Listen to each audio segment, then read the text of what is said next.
Jadi glaukoma ini adalah suatu kerusakan pada saraf mata. Saraf mata ini rusak disebabkan karena apa? Karena ada peningkatan tekanan bola mata. Jadi glaukoma itu adalah kerusakan saraf mata yang menyebabkan lapang pandangan kita itu menurun. Lapang pandangan itu menyempit dan peningkatan tekanan bola mata itu sebagai salah satu faktor utama. Nah, peningkatan tekanan bola mata itu apa? Jadi mata kita itu supaya tetap bulat itu harus memiliki tekanan tertentu. Nah, pada tekanan yang normal maka fungsi penglihatan, kemudian anatomi mata itu akan sempurna. Nah, berapa sih tekanan yang normal itu? Tekanan mata normal itu antara 10 sampai 21 mm air raksa. Nah, jadi kalau peningkatan tekanan tuh gimana? Berarti tekanan matanya lebih tinggi dari 21 mm air raksa. Ini kalau diibaratkan dengan tensi badan ya. Tensi badan kan ada harga normalnya. Nah, kalau hipertensi berarti tekanan darahnya meningkat. Nah, demikian juga dengan mata. Mata ini juga mempunyai tekanan seperti yang disampaikan tadi. Normalnya maksimal 21 mm air raksa. Terus gimana sih dok caranya tahu tekanan mata kita ya, Cak Daning? Harus kontrol. Jadi ada alat khusus untuk melakukan pemeriksaan tekanan mata. Kalau kita periksa ke dokter mata atau ke klinik mata, biasanya pasti rutin dilakukan pemeriksaan tekanan mata. Ya, tekanannya meningkat sehingga menyebabkan kerusakan di saraf matanya. Saraf mata yang berbeda, ini yang kita bicarakan, saraf matanya berbagian dari saraf mata yang beda dengan kelainan retina. Nah, ini akibatnya apa? Akibatnya lapang pandangan tuh menyempit. Nah, lapang pandangan itu begini, kalau kita melihat arah lurus ke depan ya, kita masih bisa ada orang lewat di samping. Tanpa melirik itu. Nah, kalau lapang pandangan kita menyempit, ini kita ya seperti melihat di terowongan, seperti melihat lewat lubang kunci. Jadi namanya tunnel vision. Nah, jadi kayak delok nang terowongan gitu. Pinggirnya itu hitam, tengahnya iya. Tengahnya masih terang, jelas. Pinggirnya sudah hitam. Nah, karena tengahnya masih jelas, seringkali orang itu tidak terasa kalau pandangannya sudah terganggu. Nah, nek wis gak krosong ini moro-moro hilang. Nah, penglihatannya mengecil, menyempit, tahu-tahu hilang. Nah, nek hilang gini, gak kroso terus kelangan, namanya kemalingan. Makanya glaukoma ini sering disebut sebagai pencuri penglihatan. Karena memang nggak ada gejala yang jelas. Jadi nggak terasa. Meskipun tekanannya meningkat, kadang-kadang tidak terasa sakit. Rasanya cuma kemeng-kemeng, nanti lama-lama kok kabur ya gitu. Terus diperiksa ternyata tekanannya tinggi, kemudian lapang pandangannya sudah sempit. Kalau sudah sempit, nggak enaknya penyakit glaukoma ini. Kalau lapang pandangannya sudah sempit, dia nggak bisa lebar lagi. Artinya dia permanen. Makanya glaukoma ini disebut sebagai penyebab kebutaan kedua setelah katarak di Indonesia. Jadi nomor 1 penyebab kebutaan katarak, nomor 2 glaukoma. Cuman kalau katarak itu enaknya habis dioperasi dia terang. Nah, jadi Cak Ning kalau udah ada katarak jangan takut, operasi insya Allah jelas lagi melihatnya. Tapi kalau sudah terkena glaukoma, ini kalau sudah turun penglihatannya, dia tidak bisa kembali normal. Lah terus percuma lah dok, mau diobati enggak? Ya enggak percuma, karena apa?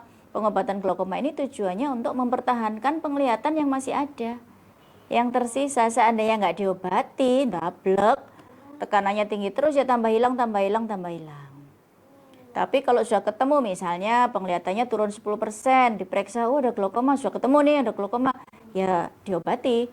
Kalau perlu dioperasi, atau kalau dengan obat-obatan saja sudah bisa mengatasi ya dengan obat-obatan, rutin, kontrol. Nah ini biasanya akan progresivitas glaukomanya bisa dihentikan supaya tidak mencapai kebutaan. Dokter, kira-kira di usia berapa orang bisa terkena glaukoma? Glaukoma ini sebenarnya salah satu dari penyakit degeneratif ya. Jadi biasanya ya di atas 50 tahun begitu. Tapi ada beberapa faktor resiko. Jadi awakmu kok iso kena, aku kok gak kena kayak gitu. Ya itu ada beberapa faktor yang mempengaruhi. Nomor satu adalah kalau ada riwayat glaukoma di keluarga. Jadi takon iki bapak mbak bule pak le glaukoma apa enggak, pernah ada glaukoma apa enggak. Kalau ada biasanya kalau kita periksa terus tekanan tinggi ya kita mesti waspada benar, kita mesti mengobatinya harus lebih bagus, lebih baik, lebih agresif gitu. Itu yang dalam keluarga ya. Kemudian ada penyakit-penyakit sistemiknya, misalnya kencing manis, itu juga bisa. Kemudian pada orang-orang dengan minusnya yang tinggi, itu kan hanya faktor risiko, belum tentu terjadi. Kemudian pernah ada trauma sebelumnya, misalnya pernah kepukul dulu waktu kecil atau kena apa, nah pada matanya. Kemudian pengguna obat-obatan jenis tertentu, seperti obat-obatan yang mengandung kortikosteroid. Contohnya obat-obatan kortikosteroid itu sering diberikan kalau ada pasien-pasien alergi, misalnya matanya sering gatel. Terus nggak ke dokter, mungkin beli obat sendiri, diberikan yang mengandung steroid, memang enak, gatalnya hilang. Nanti dia suatu saat sembuh, terus gatal lagi, ditetesi lagi obat yang sama. Terus nanti kan kambuh-kambuhan kalau alergi itu. Jadi otomatis dengan obat ini hilang enak gatalnya, otomatis dia pakai terus, manjur obatnya. Ternyata obat ini mengandung kortikosteroid. Nah, dapat beli 2 botol, bisa sudah terjadi glaukoma gitu. Ini lumayan banyak nih kasusnya glaukoma karena kortikosteroid, terutama pada anak-anak yang alergi sinar matahari. Jadi bukan alergi sinar matahari, maksudnya kalau dia keluar kena panas itu dia gatel matanya. Nah itu suka diberikan obat jenis ini karena manjur sama ibunya atau orang tuanya diberikan. Gatel diberikan, ucek-ucek gatel diberikan, enak kan, gak jadi diucek. Dapat setengah tahun pakai obat itu terus, kan kita negara tropis ya, selalu ada matahari sepanjang tahun. Setelah itu datang sudah kabur. Nah kalau sudah seperti ini susah, maksudnya tidak bisa kembali normal seperti yang disampaikan di depan tadi. Makanya hati-hati Cak Ning kalau membeli obat-obatan tetes mata itu jangan dipakai terus-menerus. Kalau dalam 2-3 hari sudah tidak membaik gejalanya atau sudah membaik kambuh lagi, sebaiknya ke dokter mata periksa. Jangan beli obat sendiri. Gitu. Dokter, jika pandangan sudah hilang 50%, apakah masih bisa diobati? Kelainan di saraf mata itu sebenarnya ada banyak ya, tidak hanya glaukoma saja, tidak hanya retina saja. Kelainan saraf mata yang lain juga ada. Apapun itu, kalau kelainan itu menyerang saraf mata, itu biasanya memang dia tidak bisa kembali normal. Segala pengobatan dan upaya yang dilakukan, itu tujuannya memang mempertahankan penglihatan yang masih ada. Nah, apa saja pengobatannya ya? Kalau memang itu suatu glaukoma, tekanannya tinggi, ya dilakukan pengobatan untuk menurunkan tekanan atau laser atau operasi untuk menurunkan tekanan. Karena kalau glaukoma itu yang bisa diudik-udik hanya tekanannya. Jadi sarafnya memang tidak diapa-apakan. Nah, jadi yang kita manipulasi itu hanya tekanannya, diturunkan sampai normal. Nah, kalau kelainan saraf yang lain ada beda lagi. Kalau ada kencing manis, mungkin ada kelainan saraf pada retinanya, diabetik retinopati. Itu nanti beda lagi penanganannya. Kemudian ada juga kelainan saraf yang saraf penglihatan yang menuju ke otak, itu optik neuritis misalnya, itu beda lagi penanganannya. Jadi memang obat-obatan atau tindakan tertentu memang seringkali diperlukan, tergantung kelainan saraf yang mana yang diidap oleh Pak Parno tadi. Nah, jadi tapi kalau soal penglihatan biasanya memang penglihatannya tidak bisa normal kembali, jadi dipertahankan demikian supaya tidak tambah progresif penurunannya. Mungkin itu dulu. Dokter, jika terkena glaukoma, apakah perlu melakukan cangkok kornea? Kelainannya kayaknya dari kornea ya. Nah, kornea itu normal, kornea itu harus jernih. Karena itu syarat mutlak supaya kita bisa melihat. Kalau kornea itu tidak jernih, pasti penglihatan itu terganggu. Apakah kabur, ataukah ada yang mengganggu di tengah-tengah, seperti itu. Nah, sekarang kornea itu bisa nggak menjadi keruh? Bisa. Kok bisa kornea itu keruh? Macam-macam penyebabnya. Glaukoma apa bisa menyebabkan kornea keruh? Bisa. Glaukoma juga bisa. Kalau infeksi juga bisa. Penyakit yang lain, habis operasi, trauma, bisa. Semua itu bisa menyebabkan kerusakan pada kornea. Nah, sekarang apakah korneanya harus dioperasi? Misalnya dicangkok kornea. Bisa saja dilakukan cangkok kornea asal memang kondisi di belakang korneanya itu, artinya lensanya baik, retinanya baik, saraf matanya baik, tidak ada glaukoma, itu bisa menjadi calon penerima donor kornea. Jadi ada syarat-syaratnya.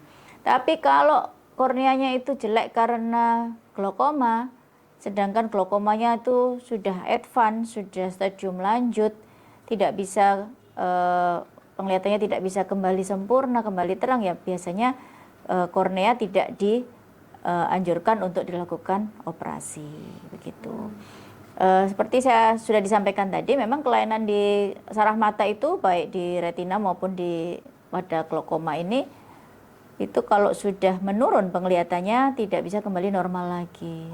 Apalagi kalau penurunannya itu menyempit lapang pandangannya. Lapangan pandang menyempit sudah tidak bisa meluas lagi. Gitu. Jadi memang kalau kita mengatakan kabur itu memang macam-macam. Ada kabur melihat itu tidak fokus. Ada kabur itu double. Ada kabur itu menyempit lapang pandangannya, tidak lapang begitu loh. Ada kabur itu juga ada bagian-bagian dari penglihatan yang hilang atau samar. Nah, itu jadi penyebabnya berbeda-beda. Gitu. Dokter, kenapa ya mata kabur saat lepas kacamata? Kacamata ini kacamata ukuran apa ya? Minus atau baca, plus gitu ya. Kalau kita memang orangnya minus dan pakai kacamata itu lebih terang, pasti kalau kacamatanya dilepas pasti kabur dong. Yeah.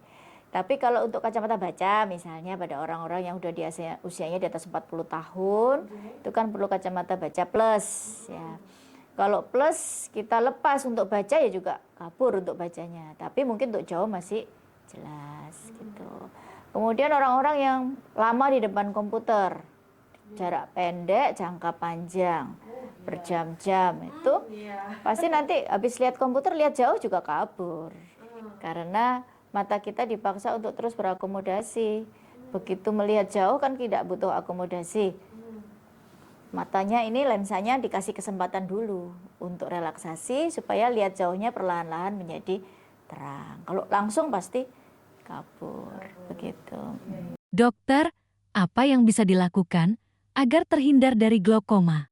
Satu-satunya cara untuk mendeteksi glaukoma, jadi untuk mencegah terjadinya atau mencegah kita menjadi penurunan penglihatan karena glaukoma itu adalah dengan deteksi dini.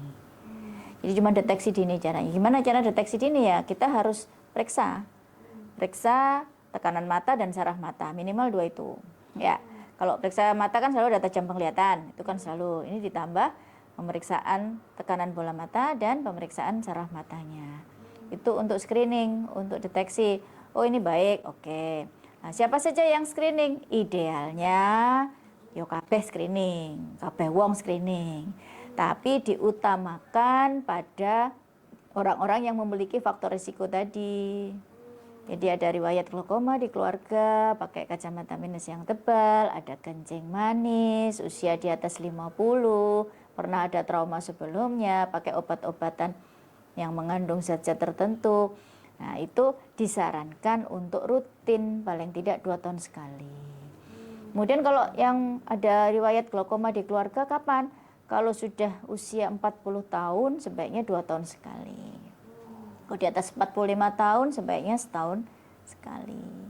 Nah, biasanya gini, glaukoma itu seringkali ketemunya itu pada orang-orang yang periksa kacamata. Jadi dia nggak sakit, tidak ada keluhan, cuman pingin ganti kacamata, pakai resep dokter, pingin periksa saya ini minus berapa atau udah plus atau belum, biasanya gitu. Nah biasanya di dokter mata itu dicek sekalian tekanan sama saraf matanya. Ternyata tekanannya tinggi, kan nggak terasa, dia kan namanya juga pencuri, nggak terasa. Tekanannya tinggi, nah ini biasanya ketahuannya tuh kayak gitu. Kalau kita mau cek retina, cek saraf mata supaya lebih detail itu pupilnya harus dibuka memang. Kalau pupil normal kan cuma 3 mili. Itu diberi obat tetes supaya pupilnya lebar. Kira-kira 8 mili, 9 mili. Itu supaya dokter bisa dengan leluasa melakukan pemeriksaan dengan lebih detail saraf matanya, retinanya, kalau perlu dilakukan rekaman di foto begitu. Itu memang harus dilebarkan. Nah, kenapa kok mesti diantar? Karena kalau udah pupil dilebarkan itu penglihatan jadi silau, kabur. Jadi kalau naik kendaraan sendiri responnya jadi lambat karena matanya iya nggak kelihatan atau silau kena kalau siang hari. Nah itu makanya harus diantar. Bahaya kalau nyetir sendiri. Misalnya penglihatan tinggal 70%. Ya diobatin sampai tekanan itu mencapai target tekanan yang diharapkan. Sehingga 70% itu tetap bertahan 70%. Tidak turun menjadi 60, 50, 20 hilang. Gitu. Kalau makanan tidak terlalu menjadi faktor risiko. Memang kalau sudah ada kelainan saraf, pilihannya ya pasti makanan sehat lah ya. Makanan sehat, buah-buahan, sayur, gaya hidup yang baik, tidak minum alkohol, tidak merokok, seperti itu.